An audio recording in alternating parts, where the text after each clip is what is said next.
Assalamualaikum warahmatullahi wabarakatuh. Selamat datang kembali di channel Mr. Zack Pendongeng Horor.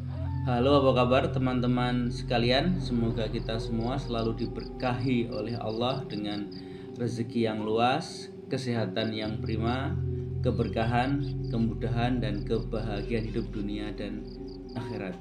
Untuk kesempatan pada malam hari ini, kita akan mendengarkan sebuah kisah seram ketika menginap di sebuah penginapan di sudut kota Surabaya.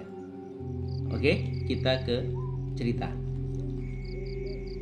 Cerita ini didapat dari narasumber kita, sebut saja namanya Mas Firman. Sekitar tahun 2019, Mas Firman yang bekerja di sebuah kota di Jawa Tengah mendapat perintah dari instansi tempat Mas Firman bekerja untuk menginspeksi suatu pekerjaan di kantor cabang yang ada di Surabaya. Terkait dengan itu, karena memang jarak kota awal di Jawa Tengah dan Surabaya sangat jauh, maka mau tidak mau Mas Firman ini harus menginap di sana. Nah, oleh sebab itu Mas Firman mencari tempat penginapan melalui aplikasi yang ada di internet.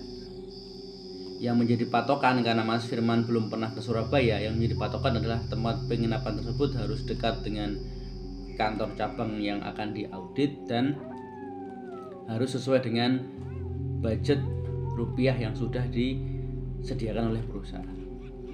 Terus terang belum pernah ke kota Surabaya dan belum pernah tahu daerah-daerah mana ya. Setelah scroll dapatlah sebuah penginapan yang boleh dibilang penginapan kelas melati. Setelah selesai dengan pencarian penginapan, menyiapkan tiket dan sebagainya, maka berangkatlah Mas Firman menuju ke kota Surabaya. Singkat cerita, sampailah Mas Firman di kota Surabaya dan segera menuju ke penginapan tersebut. Kita sebut saja penginapannya sebagai Losmen Melati gitu ya, nama samaran tentunya. Setelah registrasi dan check-in, maka Mas Firman ini dibawa masuk ke dalam kamar tempat yang sudah beliau booking. Ternyata tempat yang beliau booking ini berbeda antara di aplikasi dengan di dunia nyata gitu. Kalau di aplikasi terlihat bagus, terlihat walaupun kelas melati terlihat cukup bersih, cukup rapih, cukup indah. Ternyata di dunia nyata ini berbeda, karena memang tempatnya sudah di pojok, kemudian lampu penerangan tidak begitu terang, dan yang menjadikan Mas Firman ini merasa tidak enak adalah kamar yang dia dapat itu ternyata kamarnya tidak ada jendela atau ventilasi sama sekali. Jadi benar-benar tertutup, hanya mengandalkan AC dan lampu penerangan. Jadi tidak ada jendela sama sekali. Ada korden, tapi begitu dibuka bukan korden, dibuka itu tembok, karena korden hanya sekedar estetik. Karena memang sampai di kota Surabaya menjelang malam, singkat cerita setelah sholat dan istirahat sebentar, Mas Firman ini keluar untuk mencari makan. Setelah itu kembali lagi ke kamar penginapan. Peristiwa aneh dimulai ketika sekitar jam 9 Mas Firman ini mencoba untuk mempersiapkan data-data atau dokumen yang akan dipergunakan untuk bekerja esok hari. Ini melihat seperti sekelebat bayangan hitam yang berjalan di kamar gitu ya. Mas Firman ini fokus kepada layar laptop, tapi kan kadang layar laptop itu kan seperti bisa memantulkan cahaya yang ada di belakang kita gitu. Jadi ketika dia melihat ke layar itu, kebetulan layarnya putih gitu, ada tulisan hitam. Ketika melihat layar itu seperti ada bayangan yang bergerak cepat sekelebat dari sudut kamar ke sudut kamar yang lain. Kontan Mas Firman ini nengok ke belakang ternyata tidak ada apa-apa. Di situ ruangan seperti biasa kan, televisi nyala hanya untuk teman aja, untuk suara-suara supaya tidak hening. Kemudian Mas Firman ini menyiapkan lagi dokumen yang membuka Excel dan sebagainya. Ketika lagi fokus bekerja itu terlihat lagi di sudut mata, kali ini di sudut mata, dan memang terlihat ada semacam bayangan yang terpantul di layar laptop. Karena memang merasa nggak enak, menjadi takut gitu, maka Mas Firman ini mulai dalam hatinya dia mengatakan dalam bahasa Jawa, mohon maaf jangan diganggu gitu. Saya di sini cuman bekerja menjemput rezeki, kita sebagai makhluk Allah sama-sama tinggal. Gangguan berikutnya tidak hanya sekelebat, tapi ada semacam ada semacam suara yang nafas ya, suara seperti nafas. Mas Firman ini sudah tentu ketakutan, tapi karena memang tidak ada tempat lagi, beliau mau pindah pun juga mungkin tidak ada tempat lagi karena memang harus menyiapkan data-data, maka bertahanlah di situ. Karena memang sudah ketakutan, akhirnya laptop ini ditutup, dimatikan, dan Mas Firman ini kemudian naik ke tempat tidur, pasang selimut dan mencoba untuk tidur.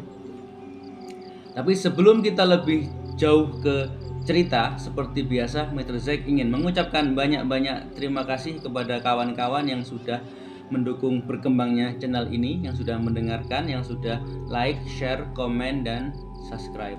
Hal jazaul ihsani ilal ihsan.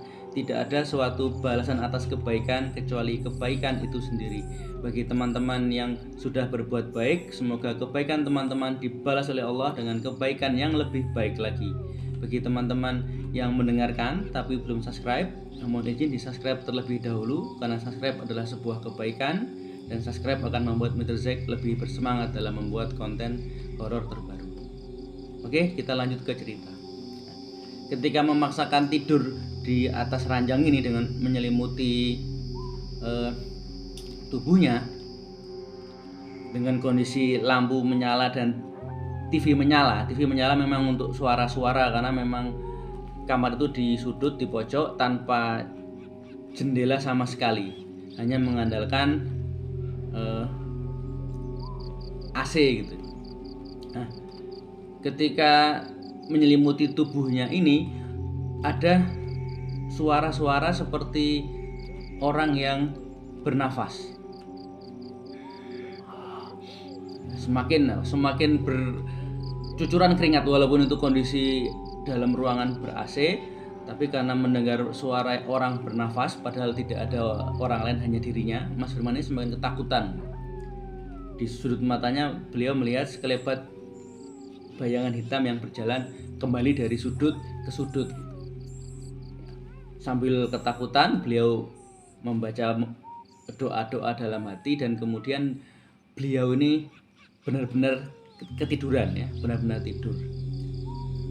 Entah jam berapa, karena ketika itu Mas Firman ini terbangun karena merasa gerah sekali. Begitu beliau membuka mata, ternyata kondisi kamar ini dalam kondisi gelap gulita, kemudian AC kondisi mati ya, sepertinya mati lampu. Tapi anehnya ketika Mas Firman ini melihat di bawah pintu ada celah, kan kalau di bawah itu ada celah. Nah, dari celah bawah pintu itu terlihat ada cahaya lampu dari luar. Artinya di luar kamar itu menyala, hanya kamarnya Mas Firman saja yang mengalami mati lampu. Karena tidak ada ventilasi, tentu kan jadi pengap dan jadi gerah gitu. Ketika Mas Firman sedang melihat celah pintu yang menyala itu, tiba-tiba selimut yang tadi dia pakai ini ada yang menarik, benar-benar ada yang menarik, karena dari selimut yang tadi di dada gitu ya, itu tertarik ke bawah sampai dengan di sekitar lutut gitu. Jadi Mas Firman ini nge-freeze antara melihat ke celah pintu yang ada cahaya dari situ dan melihat di arah kaki, walaupun gelap gulita masih ada sisa cahaya lampu yang masuk dari celah-celah pintu itu. Mas Firman bisa melihat ada sesosok, mohon maaf ya, sesosok seperti perempuan itu dengan rambut panjang kemudian dengan tangan yang menarik selimut pelan-pelan untuk dilepas dari Mas Firman ya. Seketika Mas Firman ini mau teriak, tapi suaranya seperti tercekat, tertahan di leher gitu. Dan seketika itu Mas Firman sudah nggak ingat apa-apa. Itu peristiwa terakhir yang dia ingat gitu ya. Dia terbangun karena HP-nya berbunyi. Ternyata yang menelpon adalah rekan kerja yang ada di kantor Surabaya ya, menanyakan Mas Firman di mana gitu. Jadi hari sudah terang tanah dan Mas Firman ini ternyata setelah pingsan itu terbangun dengan bunyi telepon. Jadi menjelang jam-jam 7 gitu ya, menjelang jam 7. Ketika dia bangun, dia menjawab dia masih di hotel dan untungnya hotelnya dekat dengan kantor dia bekerja. Jadi boleh dibilang tidak terlambat ya. Setelah 1 harian ini bekerja, yang tadinya Mas Firman ini mau menginap 2 hari karena pekerjaan menginspeksi kantor cabang Surabaya itu harusnya 2 hari, maka mau nggak mau Mas Firman ini check out dan mencari penginapan lain. Ketika mencari penginapan yang kedua, dia dibantu oleh PIC atau orang yang bekerja di kantor cabang Surabaya. Setelah mendapat penginapan yang lebih layak, maka Mas Firman ini bercerita kepada temannya apa yang dia alami pada malam pertama dia menginap di losmen tersebut. Nah, temannya ini antara ingat atau tidak memang di losmen tersebut boleh dibilang terkenal dengan suasana yang angker, terutama kamar-kamar yang di belakang, karena tidak setiap hari kamar itu dijamah atau dihuni oleh manusia. Jadi diduga itu adalah makhluk penjaga atau yang menghuni kamar tersebut berupa makhluk halus berjenis kelamin perempuan yang mengganggu Mas Firman ya. Wallahu alam bishawab. Baik, demikian cerita untuk malam hari ini. Semoga teman-teman semua terhibur. Sebelum Mr. Zack undur diri, apabila ada teman-teman yang memiliki kisah-kisah horor dan ingin berbagi, silahkan, alamat ada di kolom deskripsi. Mr. Zack undur diri. Wassalamualaikum warahmatullahi wabarakatuh.